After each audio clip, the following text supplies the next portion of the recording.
बिस्मिल्लाहिर्रहमानिर्रहीम, अस्सलाम वालेकुम। हुकूमत परेशान है और परेशानी में ब्लंडर्स कर रहे हैं। देखें, जो भी प्रोटेस्ट होता है, एहतजाज होता है, उसका मकसद क्या होता है? एहतजाज का मकसद होता है कि आप हाईलाइट करना चाहते हैं किसी एक इशू को, इसीलिए आप सड़कों पर आते हैं, इसलिए मुअज़्ज़म मुल्कों में प्ले कार्ड आप लेकर खड़े हो जाते हैं, तो मैसेज हर किसी तक पहुंच जाता है। हमारे जैसे मुल्कों में आपको ज्यादा लोग लेकर निकलने पड़ते हैं, लेकिन तब भी चीज एस्टेब्लिश नहीं होती। मसला हाईलाइट उस वक्त होता है जब पकड़ दकड़ होती है, जब लाठीचार्ज होता है, तब जाकर कोई मसला हाईलाइट होता है। और आज तहरीक इंसाफ के एहतजाज को जितना सक्सेसफुल बनाया है इस निजाम ने, इस हुकूमत ने, और ये जो मैडम चीफ मिनिस्टर है इन्होंने, और ये जो खवतीन है टिकटॉकर्स पंजाब की, इन्होंने, ये नो मुंतखब टिकटॉकर्स, जो टिकटॉकर्स की हुकूमत चल रही है पंजाब में, इन्होंने जितना सक्सेसफुल बनाया है, इतना पीटीआई 50 लाख बंदे लेकर निकल भी आती तो कामयाब नहीं बना सकती थी। क्योंकि जो ये जुल्म कर रहे हैं उससे बात और ऊपर तक जा रही है, बहुत आगे तक जा रही है, इंटरनेशनल मीडिया उसको देख रहा है। और फिर उसके अलावा आप देखें कि जब आप वकला को गिरफ्तार करेंगे, वकला में भी लतीफ खोसा साहब जैसे वकील को गिरफ्तार करेंगे, सलमान अकरम राजा साहब जैसे वकील को गिरफ्तार करेंगे, तो ये पूरी जुडिशरी को मैसेज जा रहा है, पूरी दुनिया में वकला को कि ये, क्योंकि ये बड़े नाम है, खासतौर पे सलमान अकरम राजा साहब जो है वो, उनका मतलब खोसा साहब भी बड़े वकील हैं, लेकिन सलमान अकरम राजा साहब का इंटरनेशनल एक्सपोजर बहुत ज्यादा है, बाहर आना जाना, ये वो सारा कुछ,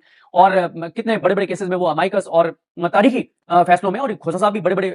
केसों में उनका जो एज ए वकील पेश होना, और बड़ी बड़ी जजमेंट्स में पाकिस्तान की तारीख के बड़े फैसलों में उनका जो है वो जिक्र है कि एज ए वकील वो पेश होते रहे, या अमाइकस वो पेश होते रहे। फिर इसी तरह से आप मकामी सतह पे भी देखें, जैसे बकर की बात करें, रफीक नियाजी साहब जो इमरान खान के कजन भी हैं, उनको गिरफ्तार किया गया, वहां से एक नकवी साहब को गिरफ्तार किया गया, हाफिज फरहत अब्बास लाहौर से गिरफ्तार हुए, मतलब दर्जनों लोग हैं वो गिरफ्तार हुए। और देखें जो जो गिरफ्तार हो रहा है, अब देखिए आज की इस गिरफ्तारी में और उन गिरफ्तारी में बहुत फर्क है जो 8 फरवरी से पहले होनी थी। अब ये जो गिरफ्तारियां हो रही है ना, ये है गैर कानूनी, लेकिन इसमें 24 से 36 घंटे 48 घंटे के अंदर ये बाहर आ जाएंगे। पहले तो और था ना कि लोग अगवा हो रहे थे, लापता हो रहे थे, जबरी गुमशुदा हो रहे थे, उनको टॉर्चर किया जा रहा था, उनको मारा जा रहा था, उन पर तशद्दुद किया जा रहा था। अब ये जो गिरफ्तारियां हो रही हैं, इन गिरफ्तारियों से क्या हो रहा है कि 24-36 घंटे ज्यादा रख नहीं सकते, ज्यादा रह जाएगा, अगले दिन अदालत उनको मुकदमे से डिस्चार्ज कर देगी। और वो साथ एक चीज ये भी स्टैब्लिश हो रही है कि हुकूमत पैनिक में है, ये भी स्टैब्लिश हो रहा है कि मैडम चीफ मिनिस्टर और उनकी पूरी हुकूमत वो बहुत पैनिक में है, परेशान है, खौफजदा है, और पीटीआई की चीज भी हाईलाइट हो रही है, पूरा इंटरनेशनल मीडिया भी देख रहा है। और फिर जिस तरह के मनाजिर आ रहे हैं,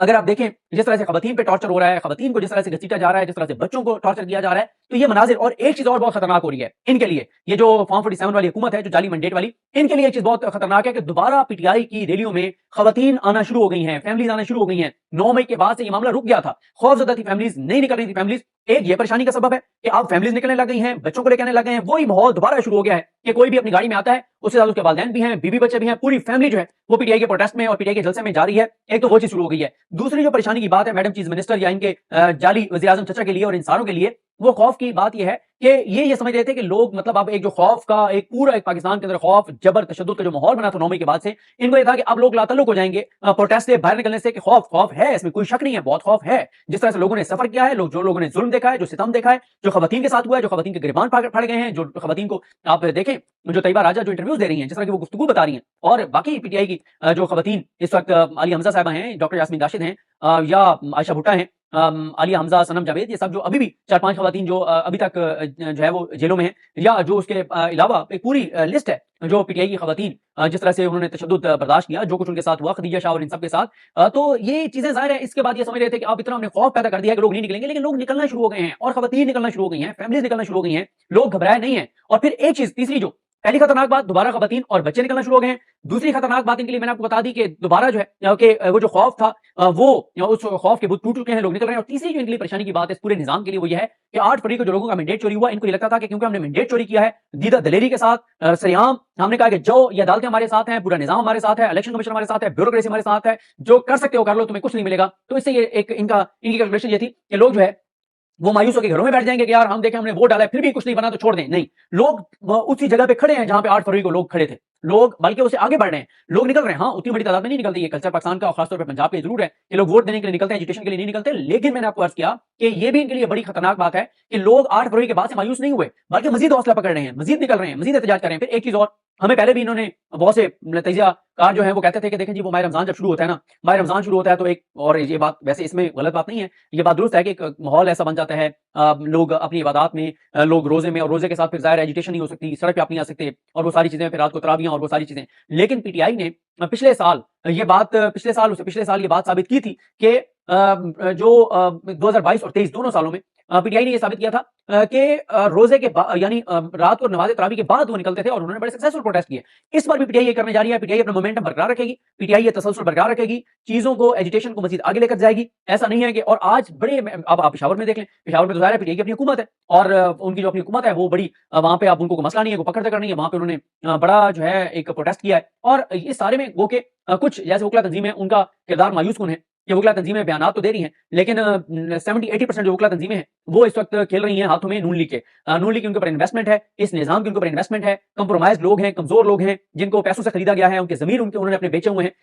मतलब बड़ी बड़ी जो तंजीमें हैं वो उस तरह से खुल के नहीं बात कर रहे हैं, और उनमें जो लोग जीते हुए हैं वो नून लीग के बहुत करीब हैं, जिनको नून लीग ने बहुत नवाजा हुआ है, नून लीग ने जितवाया हुआ है, इस निजाम ने जितवाया हुआ है, वो इस निजाम के बेनिफिशरीज हैं, और वो तो चाहते हैं कि निजाम बरकरार रहे, चाहे जितना भी जबर हो, जुल्म हो, सितम हो, तशद्दुद हो, ये निजाम बरकरार रहना चाहिए। जब आप याद करें, जब नून लीग का टाइम था, जरा सा कुछ होता था तो वकला तंजीमें उठ के भाग के आ जाती थी, लेकिन यहाँ पे हमने ये पिछले 2 साल में देखा, एक जो यहाँ पे जो ये थे ये सुप्रीम कोर्ट बार, यहाँ पे सुप्रीम कोर्ट बार ने, और आबिद जुबैरी साहब के दौर में उस वक्त उन्होंने हर जुल्म, हर जबर के ऊपर वो खड़े हुए, हर आईनी मामले के ऊपर खड़े हुए आबिद जुबैरी साहब और उनकी टीम, उन्होंने जो किरदार अदा किया वो भी तारीख में लिखा जाएगा, और उनके बाद वाले जो गंदा, मकरूह, नीच किरदार अदा कर रहे हैं ये भी तारीख में लिखा जाएगा। आबिद जुबैरी साहब का नाम अच्छे हरूफ में लिखा जाएगा, और इनका नाम तारीख में जो बाकी हैं, जो इस वक्त मकरूह किरदार अदा कर रहे हैं, इनका तारीख में मौरख लिखा जाएगा कि ये गंदे किरदार थे, नीच किरदार थे, गलीज किरदार थे, और ये कंप्रोमाइज किरदार थे, और ये इस सिस्टम के बेनिफिशरी थे, ये इस निजाम को बचाने के लिए साथ खड़े थे, ये एक पार्टी की गोद में बैठे थे, एक पार्टी के और इस निजाम के सहूलतकार थे, चाबी वाले खिलौने थे, और ये सारी चीजें ये मौरख जो है वो लिखेगा। अब मौरख को कैसे रोका जा सकता है? मौरख को,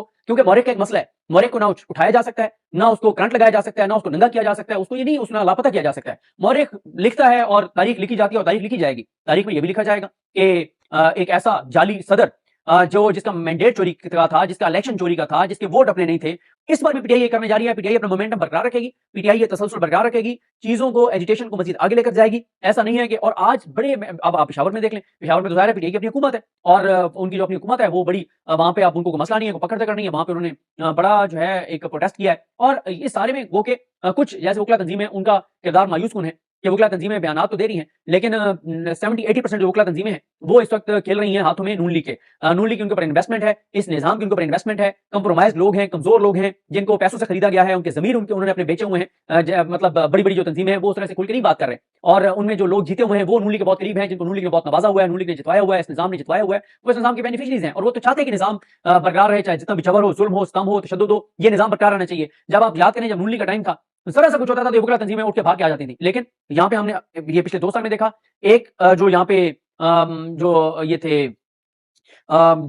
सुप्रीम कोर्ट बार, यहाँ पे सुप्रीम कोर्ट बार ने, और आबिद जुबैरी साहब के दौर में उस वक्त उन्होंने हर जुल्म, हर जबर के ऊपर वो खड़े हुए, हर आईनी मामले के ऊपर खड़े हुए आबिद जुबैरी साहब और उनकी टीम, उन्होंने जो किरदार अदा किया वो भी तारीख में लिखा जाएगा, और उनके बाद वाले जो गंदा, मकरूह, नीच किरदार अदा कर रहे हैं ये भी तारीख में लिखा जाएगा। आबिद जुबैरी साहब का नाम अच्छे हरूफ में लिखा जाएगा, और इनका नाम तारीख में जो बाकी हैं, जो इस वक्त मकरूह किरदार अदा कर रहे हैं, इनका तारीख में मौरख लिखा जाएगा कि ये गंदे किरदार थे, नीच किरदार थे, गलीज किरदार थे, और ये कंप्रोमाइज किरदार थे, और ये इस सिस्टम के बेनिफिशरी थे, ये इस निजाम को बचाने के लिए साथ खड़े थे, ये एक पार्टी की गोद में बैठे थे, एक पार्टी के और इस निजाम के सहूलतकार थे, चाबी वाले खिलौने थे, और ये सारी चीजें ये मौरख जो है वो लिखेगा। अब मौरख को कैसे रोका जा सकता है? मौरख को, क्योंकि मौरख का एक मसला है, मौरख को ना उठाया जा सकता है, ना उसको करंट लगाया जा सकता है, ना उसको नंगा किया जा सकता है, उसको ये नहीं उसने लापता किया जा सकता है। मौरख लिखता है और तारीख लिखी जाती है, और तारीख लिखी जाएगी। तारीख में यह भी लिखा जाएगा कि एक ऐसा जाली सदर जो जिसका मैंडेट चोरी का था, जिसका इलेक्शन चोरी का था, जिसके वोट अपने नहीं थे,